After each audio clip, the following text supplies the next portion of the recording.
AG ನ್ಯೂಸ್ಗೆ ಸ್ವಾಗತ. ಹಾವೇರಿ ಜಿಲ್ಲೆಯ ರಾಣೆಬೆನ್ನೂರಲ್ಲಿ ಬೀದಿ ನಾಯಿಗಳ ಆರ್ಭಟ ಜೋರಾಗಿದೆ. ಒಂದೇ ದಿನದಲ್ಲಿ 30ಕ್ಕೂ ಹೆಚ್ಚು ಜನರ ಮೇಲೆ ಅಟ್ಯಾಕ್ ಮಾಡಿದೆ. ಮನೆ ಮುಂದೆ ನಿಂತಿದ್ದ ಮಗುವಿನ ಮೇಲೂ ಡೆಡ್ಲಿ ಡಾಗ್ ಅಟ್ಯಾಕ್ ಮಾಡಿದೆ. ರಸ್ತೆಯಲ್ಲಿ ಎಳೆದಾಡಿ ಮಗುವಿನ ಮೇಲೆ ದಾಳಿ ಮಾಡಿದೆ. ಮಗುವಿನ ಮೇಲೆ ನಾಯಿ ದಾಳಿ ಮಾಡುವ ದೃಶ್ಯ ಸಿಸಿಟಿವಿ ಕ್ಯಾಮೆರಾದಲ್ಲಿ ಸೆರೆಯಾಗಿದೆ. ರಾಣೆಬೆನ್ನೂರಿನ ವಿವಿಧ ಬಡಾವಣೆಯಲ್ಲಿ ನಾಯಿ ದಾಳಿಯಿಂದ ಮಹಿಳೆಯರು ವಯಸ್ಕರ ಮೇಲೂ ದಾಳಿ ಮಾಡಿದ್ದು, ನಾಯಿ ದಾಳಿಗೆ ಒಳಗಾದ ಗಾಯಾಳುಗಳಿಗೆ ಆಸ್ಪತ್ರೆಯಲ್ಲಿ ಚಿಕಿತ್ಸೆ ನೀಡಲಾಗ್ತಾ ಇದೆ. ರಾಣೆಬೆನ್ನೂರು ತಾಲೂಕು ಆಸ್ಪತ್ರೆಯಲ್ಲಿ ಚಿಕಿತ್ಸೆ ಮುಂದುವರೆದಿದೆ. ಕೂಡಲೇ ತಾಲೂಕು ಆಸ್ಪತ್ರೆಗೆ ಸ್ಥಳೀಯ ಶಾಸಕ ಪ್ರಕಾಶ್ ಕೋಳಿವಾಡ ಭೇಟಿ ಕೊಟ್ಟು ಪರಿಶೀಲಿಸಿದ್ದಾರೆ. ಗಾಯಾಳುಗಳ ಆರೋಗ್ಯ ವಿಚಾರಿಸಿದ್ದಾರೆ. ಇನ್ನು ನಾಯಿ ದಾಳಿಗೆ ಒಳಗಾದವರ ಸಂಖ್ಯೆ ಹೆಚ್ಚಾಗುವ ಸಾಧ್ಯತೆ ಇದ್ದು, ಬೇರೆ ಬೇರೆ ಆಸ್ಪತ್ರೆಗಳಿಂದಲೂ ಕೂಡ ತಾಲೂಕು ಆಸ್ಪತ್ರೆ ವೈದ್ಯರು ನೇಮಕವಾಗಿದ್ದಾರೆ.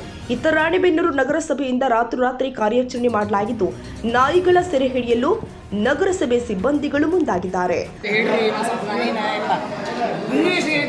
ಎಷ್ಟು ಜನ ಕಡಿತೈತೆ ಇಲ್ಲ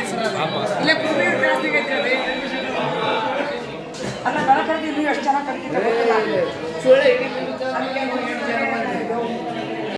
ಇವತ್ತು ರಾಣೆಬೆನ್ನೂರು ನಗರದಲ್ಲಿ ಕುರುಬಿ ಕ್ರಾಸಿನ ಬಳೆ ನಾಯಿಯ ಕಡಿತಕ್ಕೆ 23 ಜನ ಇವತ್ತು ಅಮಾಯಕರು ಇವತ್ತು ಆಸ್ಪತ್ರೆಗೆ ಸೇರಿದ್ದಾರೆ. ಇವತ್ತು ನಾಯಿಗಳು ಹಾವಳಿಗಳು ಜಾಸ್ತಿ ಆಗ್ತಾ ಇದೆ. ಪತ್ರಿಕೆ ಪ್ರಕಟಣೆ ಆಗಿದ್ದರೂ ಕೂಡ, ಮಾಧ್ಯಮದಲ್ಲಿ ಬಂದರೂ ಕೂಡ ಇವತ್ತು ಅಧಿಕಾರಿಗಳು ಎಚ್ಚೆತ್ತುಕೊಂಡಿಲ್ಲ.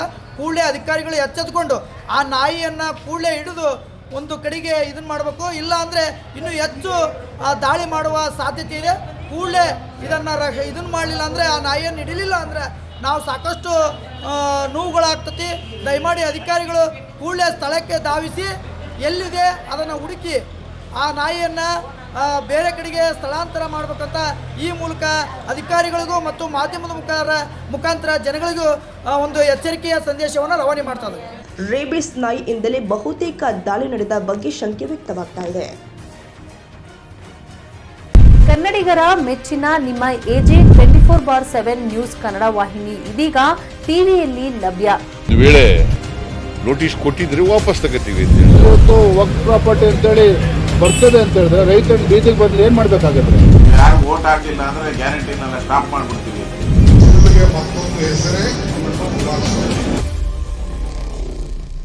ಕರ್ನಾಟಕ ಮತ್ತು ದೇಶ ವಿದೇಶ 360 ಡಿಗ್ರಿ ಸುದ್ದಿ ಹಾಗೂ ಉತ್ತರ ಕರ್ನಾಟಕ, ಬೆಳಗಾವಿ, ಬಾಗಲಕೋಟೆ, ಧಾರವಾಡ, ಹಾವೇರಿ, ಗದಗ, ಬಿಜಾಪುರ ಜಿಲ್ಲೆಯ ಕ್ಷಣ ಕ್ಷಣದ ವಿವರವನ್ನ ಪಡೆಯುವುದಕ್ಕೆ ಎಜೆ 24/7 ನ್ಯೂಸ್ ಕನ್ನಡ ವಾಹಿನಿಯನ್ನ ಲೈಕ್ ಮಾಡಿ, ವಿಡಿಯೋಗಳನ್ನ ಶೇರ್ ಮಾಡಿ, ಕಮೆಂಟ್ ಮಾಡುವ ಮೂಲಕ ನಮ್ಮ ವಾಹಿನಿಗೆ ಸಹಕಾರ ನೀಡಿ ಮತ್ತು ಚಾನೆಲ್ ಅನ್ನ ಸಬ್ಸ್ಕ್ರೈಬ್ ಮಾಡಿ. ಧನ್ಯವಾದಗಳು.